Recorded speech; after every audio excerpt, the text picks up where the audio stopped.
Oi, pessoal, meu nome é Letícia Cordeiro.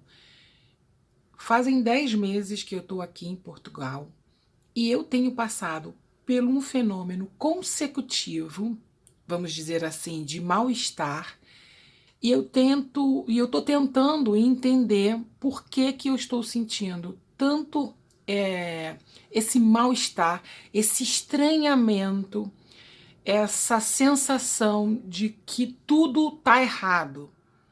Então vem acontecendo isso várias vezes, e aí eu parei um pouquinho para pensar sobre isso, para pesquisar sobre isso, e eu encontrei alguns argumentos teóricos aqui, e eu vou tentar explicar para vocês o que acontece. O Oberg fala de um fenômeno do expatriado e que esse fenômeno ele se divide em 4 fases. O fenômeno do expatriado, o Oberg ele está analisando o choque cultural que acontece quando uma pessoa sai do seu país e fica no estrangeiro. Então ele analisa o choque cultural, esse mal-estar, esse estranhamento, essa falta de entendimento que eu venho relatando, que eu venho experimentando e que eu estou tentando entender.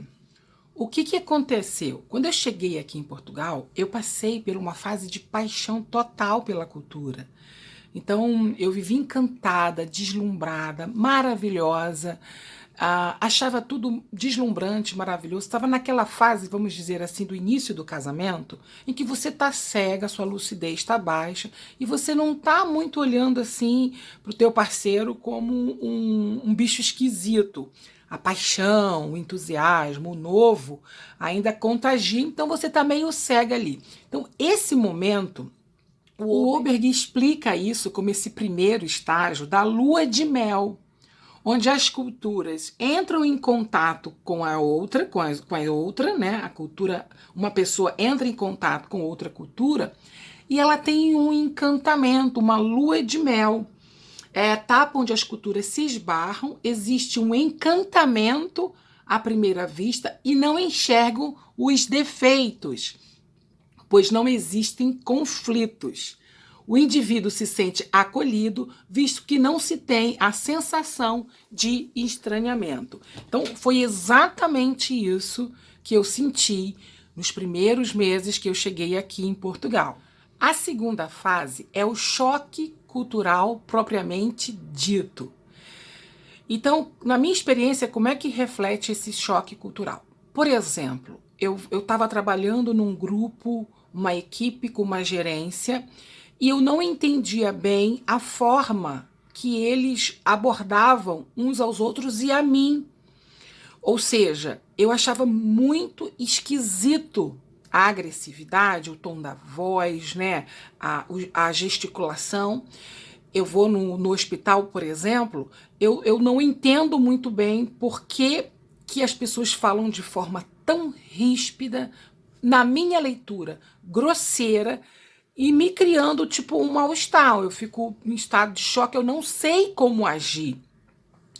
Como isso aconteceu várias vezes, foram consecutivos, eu comecei a falar assim, gente, peraí, o que é que está acontecendo comigo? É exatamente isso. Eu estou na segunda fase, agora menos, mas eu estou na segunda fase que o Oberg fala, que é o choque cultural.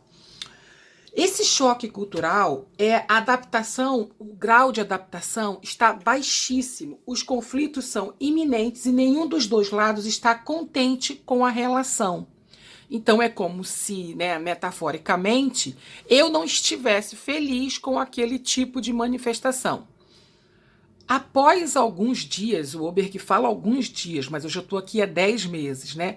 Ele é bem otimista, ele começa falando da fase de adaptação.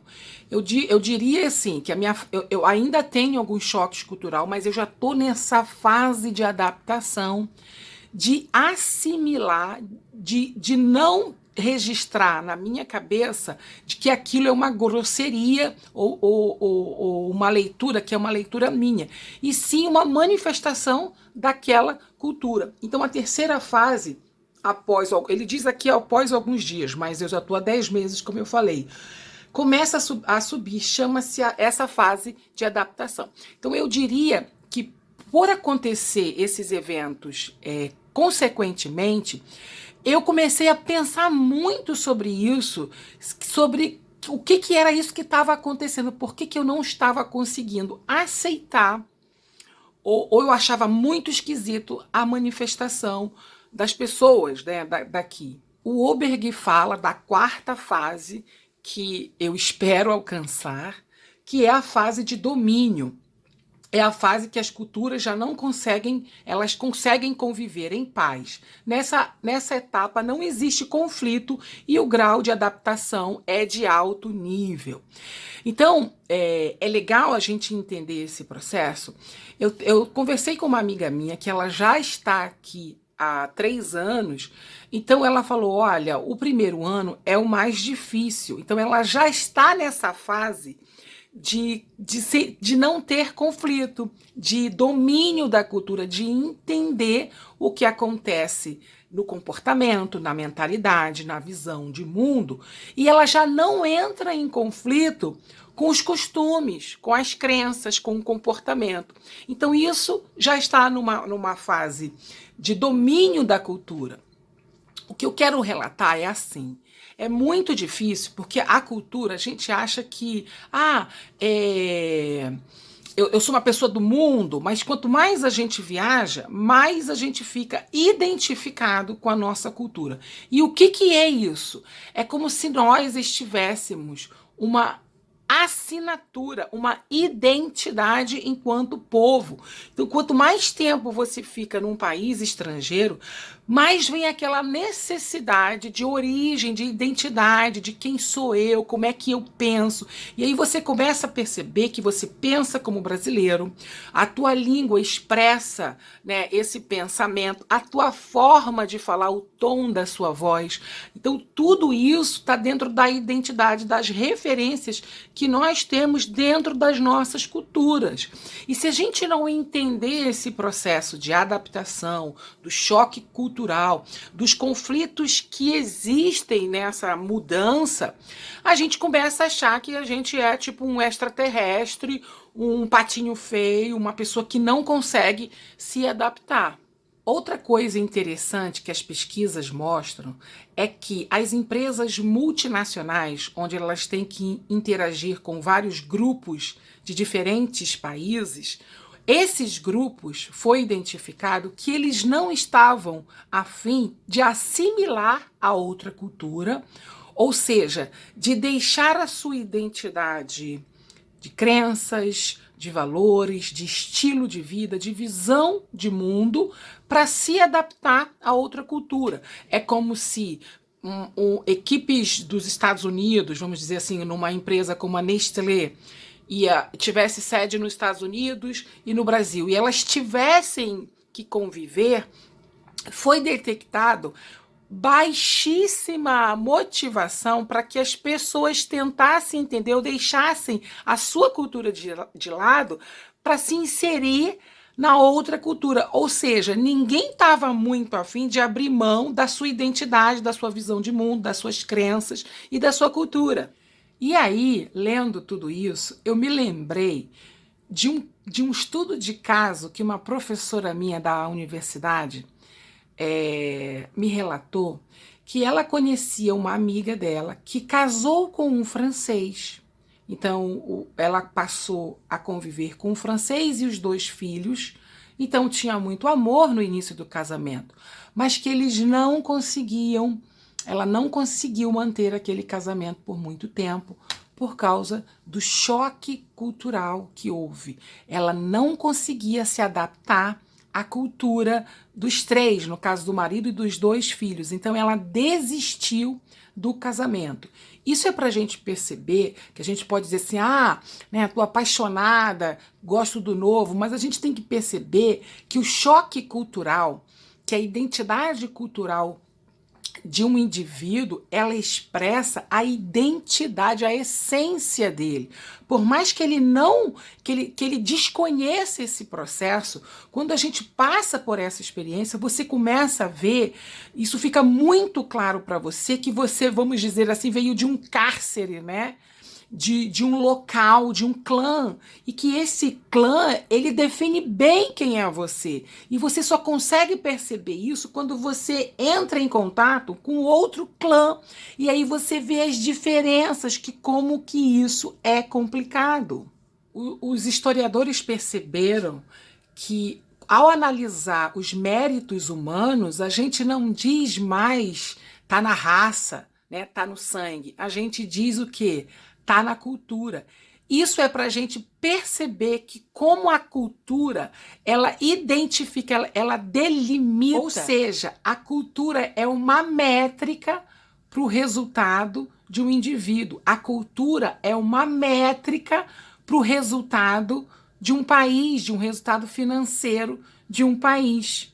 Então, voltando no choque cultural. O choque cultural se dá porque existe uma ansiedade, um mal-estar na perda dos símbolos, dos sinais de interrelação que uma pessoa está acostumada a agir, a interagir no cotidiano dela. Ou seja, aqueles sinais que ela tem, aquelas referências que ela tem, não faz mais sentido com a nova realidade que ela está experimentando.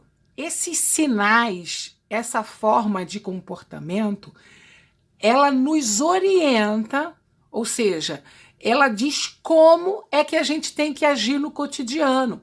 Então, por que existe o choque cultural na hora que eu vou no hospital? Porque os sinais, as minhas referências de familiaridade, de como me comportar, de como falar, de como agir, elas não estão em harmonia com a realidade, porque o outro está se manifestando com as referências simbólicas, com o comportamento dele dentro daquela realidade. É por isso que está havendo mal-estar. Quando o indivíduo ele adentra numa cultura nova, todas essas referências de comportamento, tudo que ele conhece, como falar, como agir, como se comportar, é quebrado, é anulado. É tudo novo, é tudo diferente. Então ele fica perplexo, ele não sabe como agir dentro daquele outro sistema cultural, que não são mais as referências e os sinais da cultura dele.